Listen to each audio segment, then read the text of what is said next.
Bonjour, je me présente, je suis Dr Rafi, je suis médecin urgentiste réanimateur de la faculté de médecine et de pharmacie de Casablanca. Je remercie Monsieur le Président et Monsieur le Vice-président, Monsieur Damil, d'avoir me confié cette conférence sur la réalité augmentée et formation. Bien évidemment, comme je suis médecin, je vais m'intéresser surtout, je vais prendre comme exemple la réalité augmentée et formation dans le cadre de la médecine. Alors, c'est quoi la réalité augmentée? Sa définition, ses limites, comment on...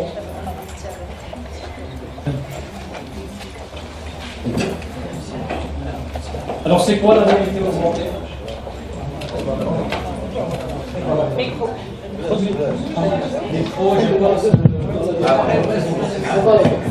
Il n'a que deux mains.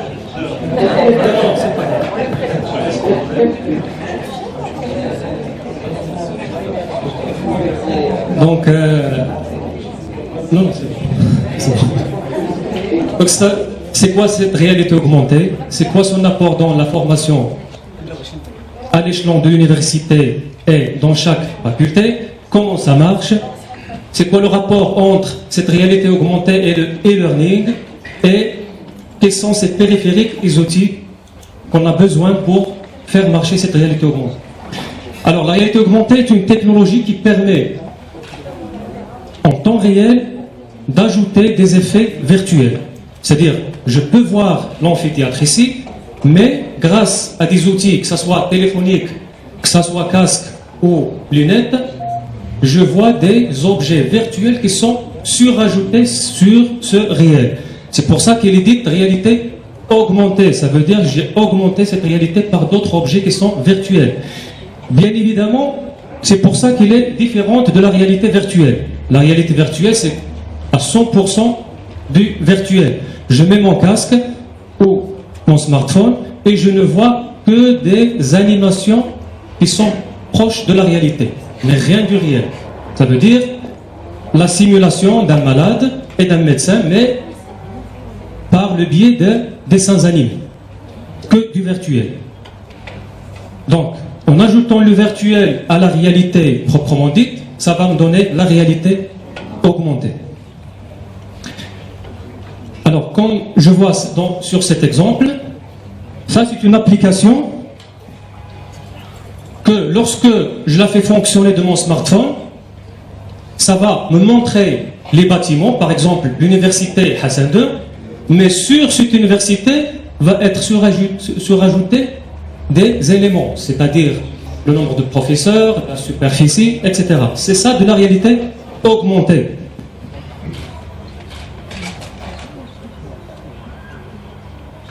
Et on va passer à des exemples concrets.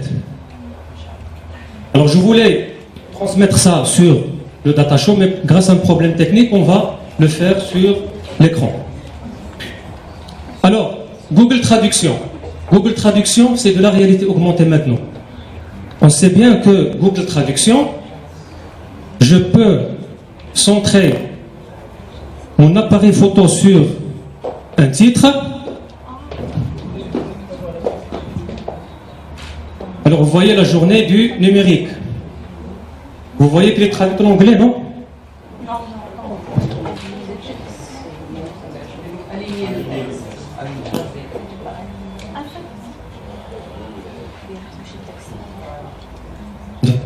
Ça marche pas?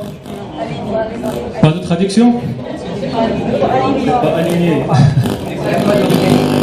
Il n'y a pas de réalité proprement dite. Je veux juste un texte, un mot. Voilà. Alors, faculté.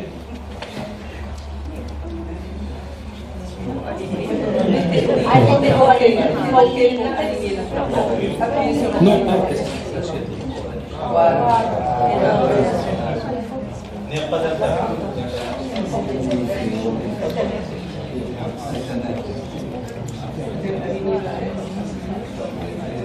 Maintenant, je veux un texte pour traduire.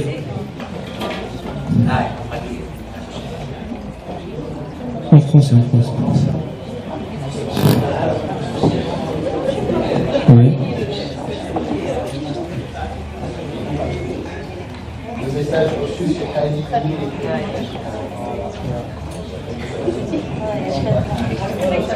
Bon, c'est pas grave.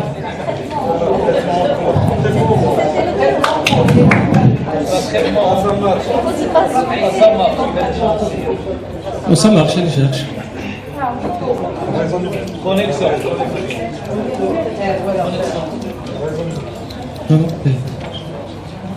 Bon, on passe parce que cette application, lorsque j'aligne mon texte, vous allez le voir traduit en anglais ou en arabe ou ce que vous voulez.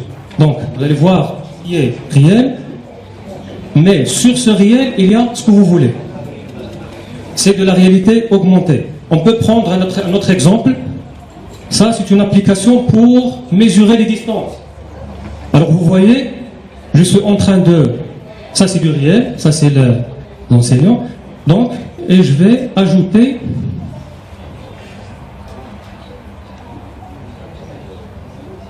une surface. Vous voyez? Voilà. Donc, ajouter un point. Vous voyez, c'est 57 cm. Ça, c'est de la réalité augmentée. Je vois du réel, mais sur ce réel, je vois d'autres informations que j'en ai besoin.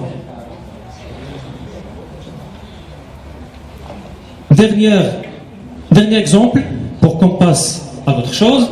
Ça, c'est un jeu. Là, on voit...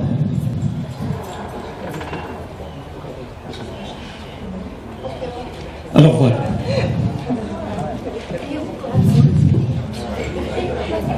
Donc c'est ça la réalité augmentée. Je suis à l'amphithéâtre, mais j'ai rajouté un objet virtuel, un dinosaure, qui rentre dans l'amphithéâtre. Donc c'est ça de la réalité augmentée. Donc il y a plusieurs exemples. Ça touche tous les domaines, à savoir l'éducation, la santé, la technologie, etc. Donc, entre l'environnement réel et l'environnement virtuel, il y a les deux réalités, que ce soit la réalité augmentée, qui est la réalité alimentée du virtuel, ou 100% du virtuel. Alors, brièvement, je passe sur l'histoire de la réalité. Alors, le premier qui a pensé, qui a imaginé avoir du matériel de réalité augmentée, c'était en 1901. C'était ce monsieur qui a pensé, qui a imaginé que peut-être dans 10 ou 20 ou 100 ans, il y aura quelqu'un qui va produire des lunettes, et ces lunettes, lorsqu'on les porte, on voit sur le front de chaque personne une lettre apparaître. Et en fonction de la lettre, on va juger ce monsieur il est méchant, ce monsieur est mauvais. C'était juste de l'imagination. C'était en 1901. Et en 2012, c'est réel. Il y a des lunettes qui produisent de la réalité augmentée. Les années succèdent, et ce n'est qu'en 1992 qu'on a posé la définition, ou qu'on a inventé ce terme de réalité augmentée par ces deux messieurs qui l'ont défini comme la superposition de matériel informatisé, donc virtuel, sur un monde qui est bien réel. Alors, comment ça marche, cette réalité augmentée? Ça, c'est pas mon domaine, ce sont les ingénieurs qui vont comprendre ça. Donc, c'est essentiellement ce qu'on appelle les marqueurs, la reconnaissance de forme, d'objets et de visages, et bien évidemment, la géolocalisation. Alors, quels sont les périphériques nécessaires pour faire marcher cette réalité augmentée? Il peut que ce soit un ordinateur pour les jeux sérieux, serious games, webcam, smartphone, projection, des lunettes ou des casques intelligentes. Donc les domaines d'utilisation, donc c'est l'éducation et la formation, la médecine, la géolocalisation, le commerce meubles et vestimentaire. Vous savez que IKEA, elle a une application que lorsqu'on ouvre l'application, on est devant, par exemple, l'amphithéâtre, mais je peux, par exemple, un fauteuil, et je vois, est-ce que ça va marcher, oui ou non. Donc, ils ont une application. Dans le secteur des médias, produits alimentaires, tourisme, donc, tous les secteurs sont touchés par cette technologie de réalité augmentée. là, c'est une chirurgie du foie. Et lorsque les chirurgiens ouvraient l'abdomen, ils voient le foie.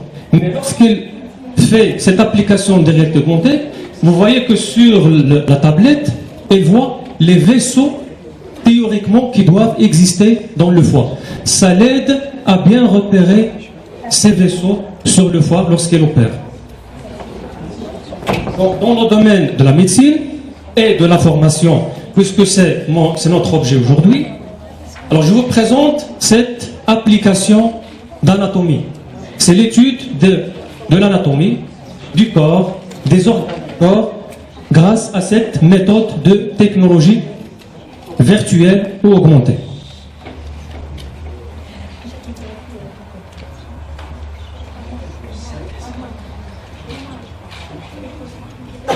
Alors voilà un cadavre virtuel où je peux étudier l'anatomie, je peux faire des dissections, je peux voir le nom de chaque muscle, le nom de chaque organe en touchant sur l'organe. Ça, par exemple, ce muscle en bleu, ça s'appelle le grand rond, par exemple. Donc je peux étudier cette matière par cette méthode. Ça, c'est de la réalité virtuelle. Il n'y a que du virtuel ici. Mais je peux transformer cette image en réalité augmentée. Vous voyez, réalité augmentée. Alors, donc je vais choisir un endroit.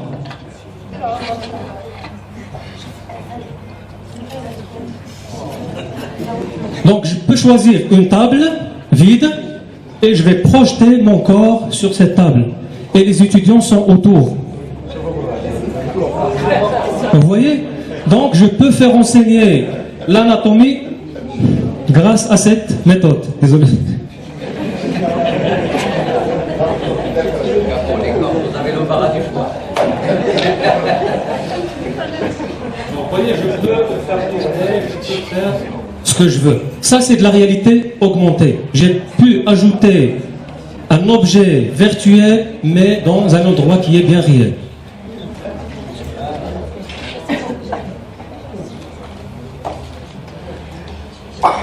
Ça, c'est un logiciel de jeu sérieux, ou Serious Games, qui a vu le jour en 2008 et il coûtait à l'époque 10 millions de dollars. Alors vous voyez, c'est trop cher. 10 millions de dollars pour un logiciel pour enseigner de l'urgence. C'est dans le cadre de l'urgence, on est devant des situations catastrophiques. Donc je dois faire enseigner mes étudiants avant qu'ils passent aux malades en réalité, ils doivent apprendre sur ces logiciels. C'est en 2008 qu'il coûtait 10 millions de dollars.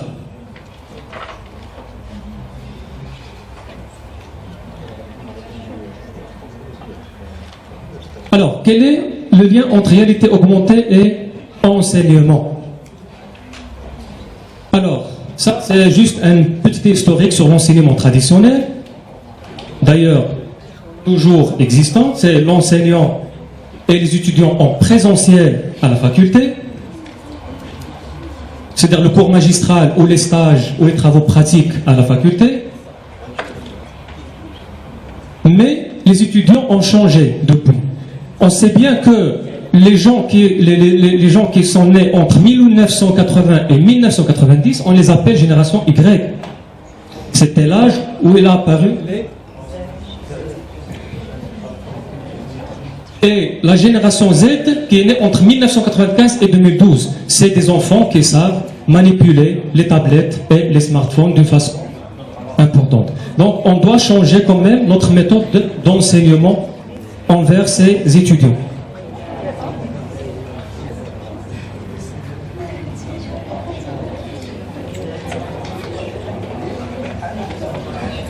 Là, bien évidemment, il faut faire la différence entre enseignement et apprentissage. Ça nous rajoute quoi, cette réalité augmentée? La différence entre enseignement et apprentissage, c'est que l'enseignement, il est passif. C'est un prof qui donne des notions de base et les étudiants sont des récepteurs, tout simplement. Mais l'apprentissage, c'est un enseignement qui est interactif. C'est là où interviennent les nouvelles technologies pour améliorer cette interactivité entre enseignants et étudiants. C'est pour ça qu'un enseignant, il est mieux qu'un professeur. Un professeur, c'est quelqu'un qui fait de l'enseignement. Mais un enseignant, c'est quelqu'un qui fait de l'apprentissage. Donc, le terme enseignant, il est mieux coté que le terme professeur. Ah oui, le terme enseignant, il est mieux que le terme professeur. Parce que l'enseignant, il fait de l'apprentissage. L'enseignant, le professeur, il fait de l'enseignement. Il vient avec son cours et part. Donc c'est ça la différence plus ou moins philosophique entre enseignant et professeur. On sait bien que la réalité augmentée, elle a sa place dans le domaine de la simulation médicale. Alors vous savez que la simulation médicale, c'est quoi la simulation médicale? C'est jamais la première fois sur le patient. On a découvert que avant de lancer les étudiants à faire des gestes directement sur les patients, il y a des dégâts, il y a l'étudiant qui est peureux, il y a d'autres choses. Donc, on a inventé cette notion de simulation médicale, la simulation, l'enseignement par simulation, c'est-à-dire jamais la première fois sur le patient. Quelqu'un qui va faire un geste, il ne doit pas faire la première fois sur le patient, il doit le faire avant sur un mannequin ou sur un simulateur.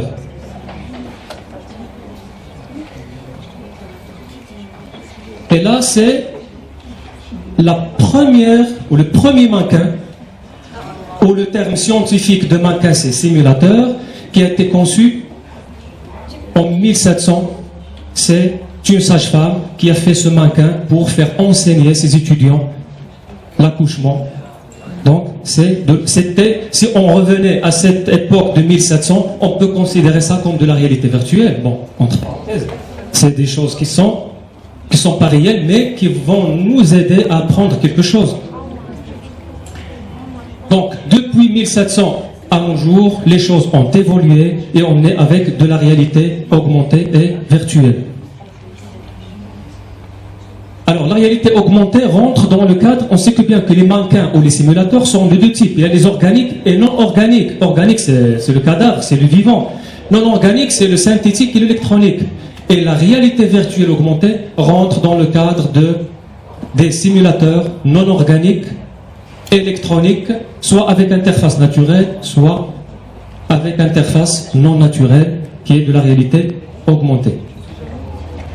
Alors avant de terminer, je vais vous montrer une dernière application.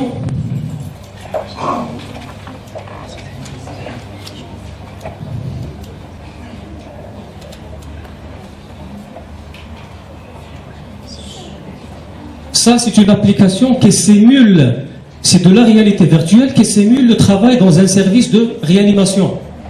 Donc, on a des scénarios. On va choisir un scénario pour l'étudiant, quelqu'un qui a un accident, quelqu'un qui a un arrêt cardiaque, quelqu'un qui a autre chose, et on va, par exemple, quelqu'un qui a une douleur thoracique, qui vient aux urgences. Avant d'envoyer le médecin aux urgences pour travailler sur ces patients, je vais me former sur ces logiciels. Voilà, c'est du virtuel, un patient avec tout l'entourage de réanimation et des urgences.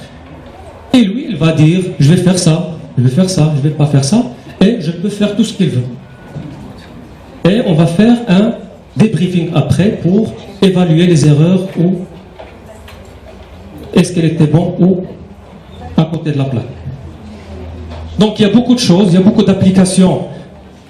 Moi d'habitude je travaille qu'avec ça. Et le dernier mot que je veux dire, 30 secondes Monsieur le Président, 30 secondes, un dernier mot. Est-ce que la réalité augmentée peut remplacer le présentiel? C'est une question qui doit être débattue, mais non. Il vient compléter le cours magistral, il vient compléter le présentiel. Ça, c'est aux sociologues de dire ça, mais ce contact enseignant-étudiant doit être gardé, mais il doit être complété par... Non, il doit être complété par la réalité augmentée. Alors mon objectif final dans cette présentation, c'est de dire on peut faire un cours magistral classique comme ça, avec du présentiel, mais je peux l'alimenter avec de la réalité augmentée, de la réalité virtuelle, des séquences vidéo. Donc je peux être interactif, plus pratique avec les étudiants que la méthode classique, donner un cours et sortir. Et je vous remercie. Merci. Merci beaucoup, professeur Rafi. Alors, on va d'abord...